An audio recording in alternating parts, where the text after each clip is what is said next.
The GI Journal goes to press.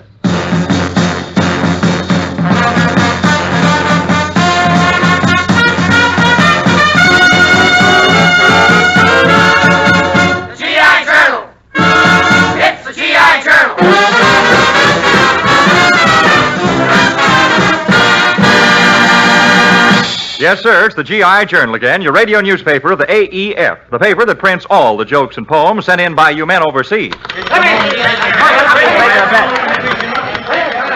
Men, it's long been standard order of procedure for a great singer to have range, diction, volume, and style. Today, it's my rare privilege to present a singer who really went out of channels on all those directives. Your editor-in-chief for this edition, Bing Crosby. Hi, men. Hi, Bing. And thanks. And thanks, Harry Mitchell, for that brief orientation lecture on the SOP. Men, this is your 5-star final, and standing by your 5-star reporters. There's lovely Phyllis Brooks reading your letters to the editor, Ransom Sherman in charge of the poems, Mel Blanc, the one-man crowd, old sad sack. Then there's Arthur Q. Bryan, Harry Mitchell, and, of course, our star outside reporter, Professor Colonna, who ought to be calling in with a big story right now.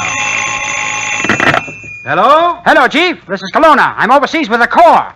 Good for you. Shh, quiet. A beautiful blonde is walking past us. Hey, what kind of a corps do you call that? Signal Corps. Taking a peep at the weather forecast in the old GIJ, we find it reads great day. This should prove happy tidings for Lieutenant Merwin Hunt and his whole fortress crew, who hit us with a request for the same. John Scott, if you please. When you're down and out, lift up your head and shout, there's gonna be a great day. Angels in the sky promise that by and by, there's gonna be a great day. Gabriel will warn you some early morn, we'll hear his horn, rooty-too-too-too-too. It's not far away. Hold up your hand and say, there's gonna be a great day. When skies were dark, came Noah's Ark. Amen. When lions roared, came Daniel's Lord. Amen. Lord, help those who pray. Judgment Day. If you believe, he will receive you. Amen. When you're down and out, lift up your head and shout, there's gonna be a great day. Angels in the sky promise that by and by, there's gonna be a great day. Gabriel will warn you some early morn, you'll hear his horn. It's not far away. Hold up your hand and say, there's gonna be a great day. Hold them presses, hold the presses. Some very fine poems just came in for our Muses from the Muses. Well, clever indeed, Editor Ransom Sherman. Lay 'em right in jar. I will, Bing Crosby. The first one is from Private Jack Ruffin. I wish I was a little egg away up in a tree. I wish I was a little egg as rotten as could be. And when a KP pusher would start to yell at me, I'd throw my rotten little self and splash all over he. Now, let's get down to some of the lighter stuff, eh? You mean the yolk? Yeah. Well, Leon Petrunik aboard a destroyer sent it. Wee Willie Winky ran through the town, upstairs, downstairs, in his nightgown. Air raid warden, probably. Leave us hope so. More? From Sergeant Bud Solon, overseas. Two sweethearts walk down a quiet street. She trips. He whispers softly, careful, sweet. Now married. They walk the self-same street. She trips again. He growls, pick up your clumsy feet. Don't look at me. Next. Sure will. From Corporal Phil Florence. There was a young private of Natchez whose ODs were always in patches. When comment arose on the state of his clothes, he drawled, when I itches, I scratches. Well, that's a powerful piece, Corporal. Look, men, as we just have demonstrated, if you'll send us a poem, we'll print it up for you. Address your poems to GI Journal, Armed Forces Radio, Los Angeles, USA. Hello, Hope. You're a little off the beam, Kelowna. This isn't Hope. It's not. No, but it's someone who appears with him in pictures. Someone you like better than Hope. Oh. Didn't recognize your voice, Dorothy. Kelowna, this isn't Lamore, and it isn't old Noodle Snoodle either. This is Crosby, and I sent you out for a story about our big guns. Well, Chief, I am overseas with an artillery unit, and these big guns are really amazing. They've got one big gun that's so big, 2 people can fit right in the barrel. Oh, Kelowna, that's ridiculous. It's impossible for 2 people to fit inside a gun barrel. It is? Yes. Shall we get out, honey? Come here. Come, Kelowna. What have you got to report about those big guns? Oh, I don't have to bother making a report on these big guns, Chief. Why not? They make a loud report themselves. Loud report themselves, see? Drop the net. Hope gave me that joke. He's trying to louse you up. You're the worst reporter I ever saw, Kelowna. I told you to get a story about those artillery outfits. Well, that's a tough assignment, Chief. Huh? Those big guns make a terrible noise. I can't stand that noise. Well, why don't you put your fingers in your ears? Well, I tried that yesterday. What happened? Fingertips touched. Kelowna, if your fingertips touch, that means your head is entirely empty. There's nothing there but a vacancy. Only one in the entire Los Angeles area, too. What are you doing now, Kelowna? I'm over here firing a machine gun, and I've got a great idea. Instead of suspenders, I wear the ammunition belt around me. Instead of suspenders, you wear the ammunition belt. Why is that such a good idea? In case you forget to reload, your pants fall down. But I'm now conducting a very important experiment. Are you really? Yes, indeed. I've got 2 shells from a big gun, and I'm banging them together to see how much force it takes to explode them. Don't do that, Kelowna. All in the interest of science, you know. Kelowna, you're a stupid moron. What do you know? Now I'm a blasted idiot. Skimming through the classified we come to the semi-classical. It's for Raggy Ragone and all his buddies at APO 709. It's long ago and far away.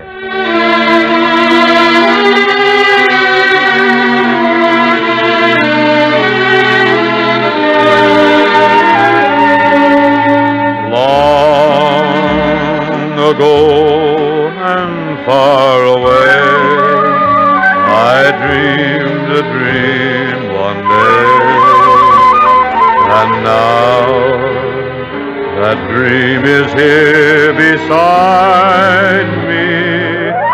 Long the skies were overcast, but now the clouds have passed. You're here at last. Chills run up and down my spine. Aladdin's lamp is mine. The dream I dreamed was not denied me. Just one look and then I knew that all I longed for long ago was you.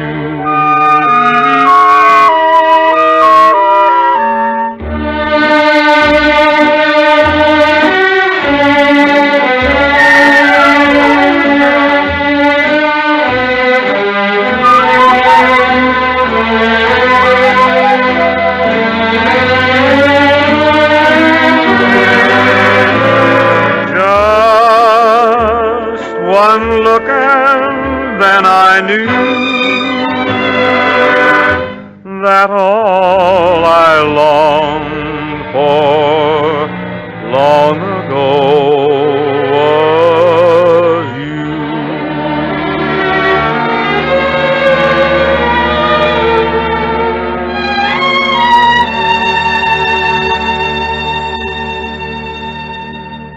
We turn now to the letters to the editor. And reading your letters is another in our parade of pin-up girls, one of Hollywood's loveliest leading ladies, Miss Phyllis Brooks.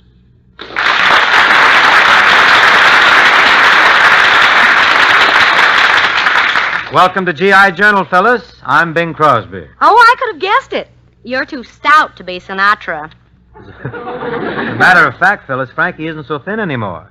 That lad is getting fatter and fatter. Oh, he's really putting on those pounds, huh? Oh, yes, they're going to wait a little longer now, and as soon as he's visible, they're going to put him in pictures. Why, Bing, he's already made a couple of pictures. Well, I know, but Phyllis, I just can't throw the joke out. It's right in here. What I really want to talk to you about is the trip you just made overseas. Well, it was a wonderful experience, Bing. And the men all seemed very happy to see me wherever I went. I guess something about me seemed to attract them. Yes, they're wild about charm bracelets, those boys. But it must have been tough on a glamour girl living in the jungle. Oh, yes, it was. There weren't even any bathtubs there. Oh, but I'll say one thing, Bing. Not one soldier watched me while I bathed in that lagoon. What was that?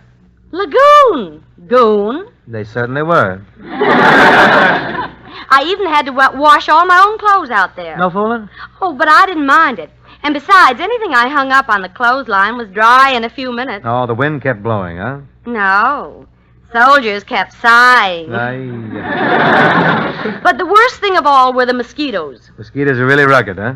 Oh, well, can you imagine a great big thing flying through the air, aiming right for you, and coming back again and again? You never heard about my experiences with the stork, I guess. But, you did have some fun on the trip, didn't you, fellas? Oh, yes. I made friends with the cutest kangaroo, and he followed me all over. Kangaroo followed you all over. I can't understand that. Well, I couldn't either, until I looked in the pouch and found a PFC steering. After a Jeep, I guess anything's easy for those. But it's time we get to these letters from the men, huh, fellas? All right, Bing. Our first letter is from Corporal Steve Even, overseas. Even Steven. Right. It's another limerick. And how about reading it, Bing? All right. As a mechanic, Snafu was a plumber. He was really a horrible gink. He used his head for a hat rack instead of ever to think. He snafu'd his daily inspection. He won't be going to town. He skipped the check on pressure, and the tires on his Jeep let him down. They'll do it every time, too. Our next letter is from Captain Jerry Solomon, overseas. Quote, some time ago, I heard Bing on the GI Journal suggesting that if we have anything to say about some outfit, to let you have it. Well, I have a plug. It's to the medics. Back in the States, we called them pill pushers. Out here, it's different. Pushing pills is just a minor detail. Saving lives is the big thing, and it isn't an easy job. There aren't any white-tile surgical rooms and expensive equipment out here. Instead, there are blacked-out tents, bamboo huts, or maybe a king-size foxhole. You've all heard the stories of service docs working under fire, so I won't go into that. But despite all the difficulties, the injured men over here are getting 100% service. Sometimes, if you get a chance, take a look at the comparison between the lives saved in this war by the medics and the last one. We're so far ahead this time, there's no comparison. So how about a salute to the medics? It'll make them feel good. I know. I've worked with them. Unquote. Well taken and well said, Captain. And you can be sure that everybody here echoes your sentiments about those medics. Look, men, if you have any ideas on your outfit, just send it to GI Journal, Armed Forces Radio, Los Angeles, USA, and we'll read it for you. Come in. Oh. What's this? Oh, I'm all in. Oh. What's wrong? No pep. No life. I'm flat. Flat, eh? Who are you? Oh, just a little old bottle of PX beer.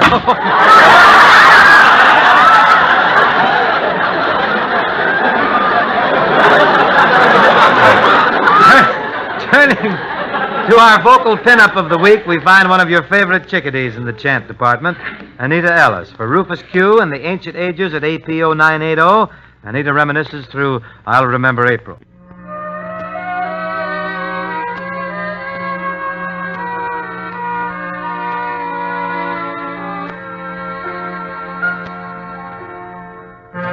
This lovely day will lengthen into evening.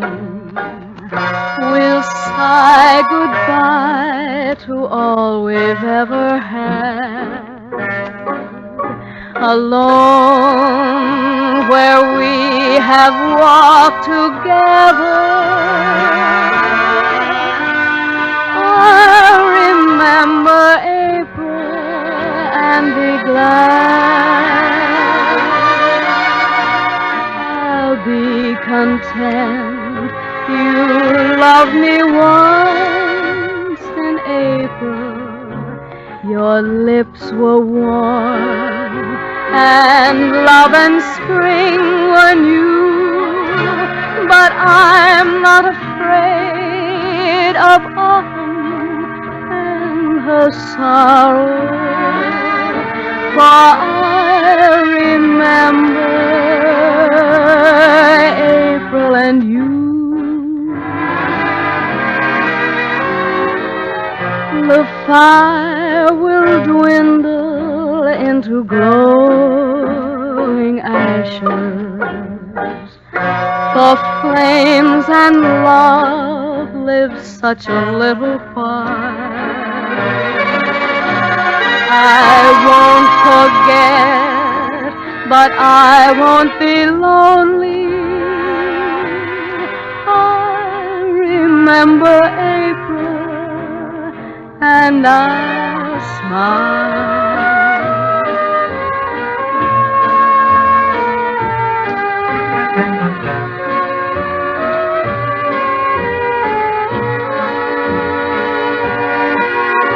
I won't forget, but I won't be lonely. I remember April, and I'll smile.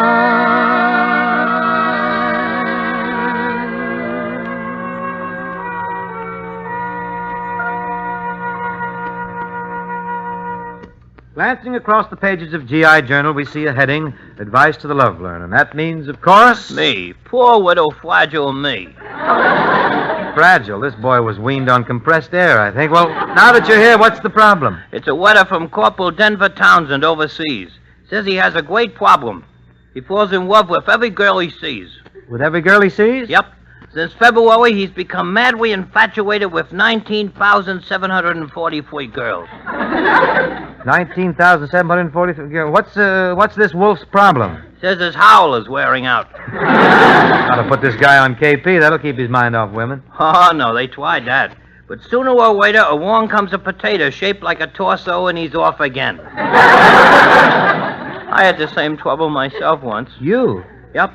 I met a girl with 5 sisters, each one a walloper loser. At the end of the evening, I was a nervous wreck. Did you kiss them all goodnight? Yep. I wind them up in a row with their puckers puckered, and I ran up and down the line, making like a goldfish. That was before you met Rosie Love, of course. Oh, yes. I met Rosie Love at the circus.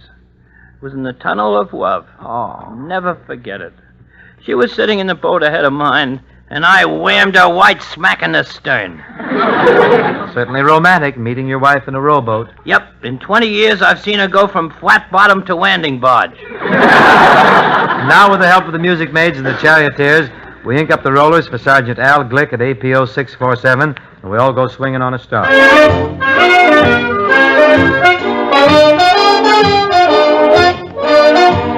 How would you like to swing on a star?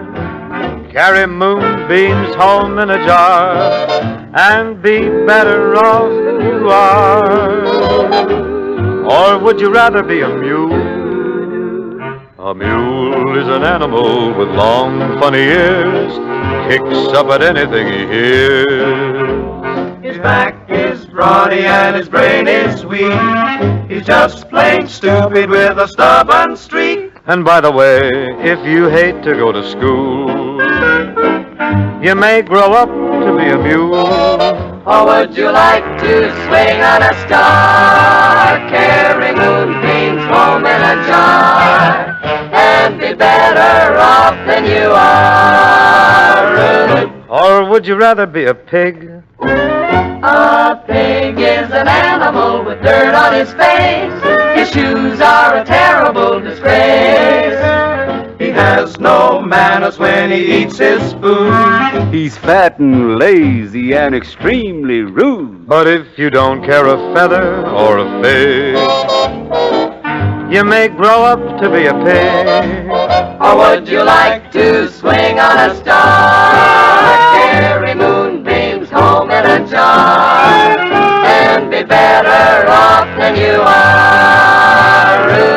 Or would you rather be a fish? A fish won't do anything but swim in a brook. He can't write his name or read a book. To fool the people is his only thought. And though he's slippery, he still gets caught. But then if that sort of life is what you wish, you may grow up to be a fish.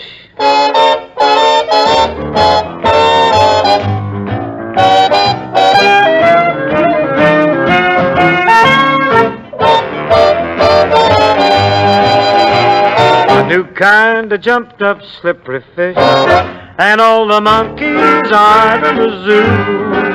Every day you meet quite a few. And so you see, it's all up to you. You can be better than you are. You could be swinging on a star.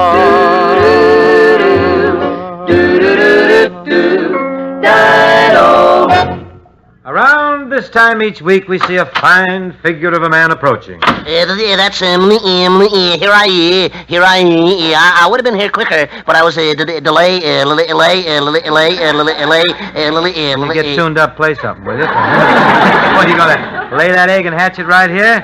Tell all the nice people who you are before it's too late. Oh, me? I'm a lieutenant, captain, major, colonel, general, private sad sack. You sure are. All set to give us another chapter of your life? Oh, I've told you everything. There's nothing more to I can't think of a single. We skip the sad sack's early life and we pick up with him at the age of 12 when he's in kindergarten. The teacher asks the sad sack to dust the powder off the blackboard erasers. A few minutes later, and he's back. Sack, your eyes are all red and there's a lump on your head. What happened? Well, you see, the erasers were full of the dust got in my the air was full of I got into the wrong powder room. The sad sack leads the life of all normal boys. He goes swimming, and he's the first one to dive in the water. Oh, boy, this is sweet. It's sweet. It's so nice and... come on in. The water's... the water's... get me out of here! Comes the war, and the sad sack is hit by a surge of patriotism. He enlists, and they make a cook out of him. After his first meal, he looks at the men around him, and he proudly says... Gee, fellas, wasn't that delicious?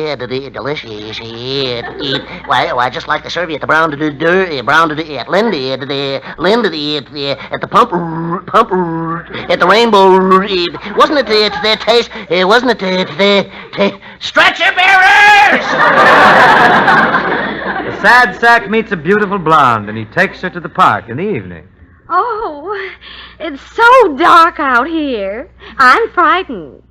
Hold me close. And nobody can see a thing. And now's my chance. I've been waiting for a chance. And now I can try out my new searchlight. The sad sack is shipped overseas, and he's sent out with a walkie-talkie to scout. He spots the enemy. Hey, Sarge. Hello, Sarge. I want to report. I want to report that I captured. I got him into the trap. I got him into the help. I'm a prisoner. While the sad sack is in prison, pacing the floor, planning a method of escape, help arrives.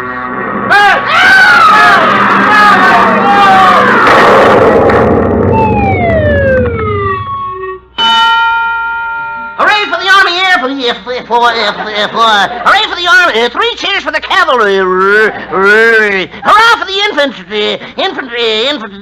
Thanks, Superman!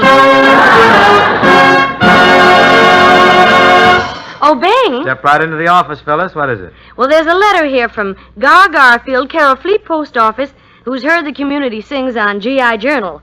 And Gar would like to have us do The Sweetheart of Sigma Chi, kind of specially for his wife, Margie. Right up, Gar. I'll go over it once for you to brush up on the words, and then the second time around, all of you folks sort of latch on, huh? The girl of my dreams is the sweetest girl of all the girls I know. Each fair co-ed like a rainbow trail fades in the afterglow. Oh, the blue of her eyes and the gold of her hair are a blend of the western sky, and the moonlight beams on the girl of my dreams. She's the sweetheart of Sigma Chi. Okay, now all you soldiers, sailors, Marines, Coast Guardsmen, WACs, Waves, Spars, Merchant Marinemen, and everybody, Kelowna, get in here, hop on, and make it loud, huh? The girl I meet is the sweetest girl of all the girls I know. Each fair co-ed like a rainbow trail, grand Jenny, faded in the afterglow. Oh, the blue of her eyes and the gold of her hair are lands of the western sky, and the moonlight beams on the girl of my dreams. She's the sweetheart of Sigma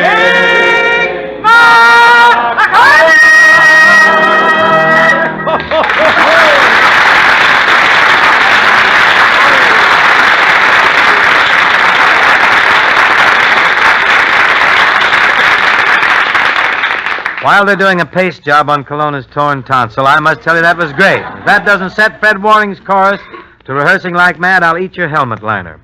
But we'll have to cut out now, but before I go, remember what G.I. Joe says. Don't forget, soldier, your appearance is one of the ways by which people judge the United States. Take care of your clothes. Look who's talking. Take care. I'll be seeing you, though. This is Bing Crosby saying so long.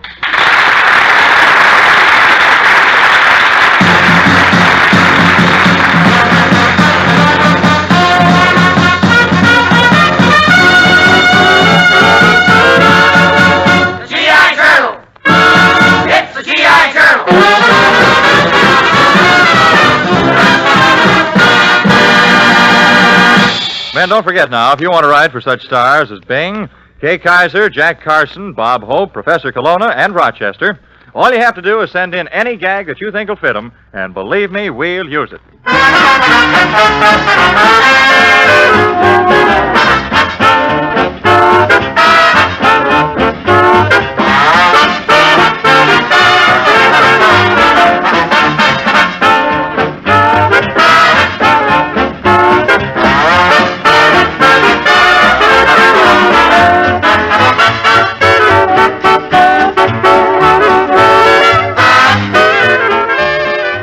This is the Armed Forces Radio Service.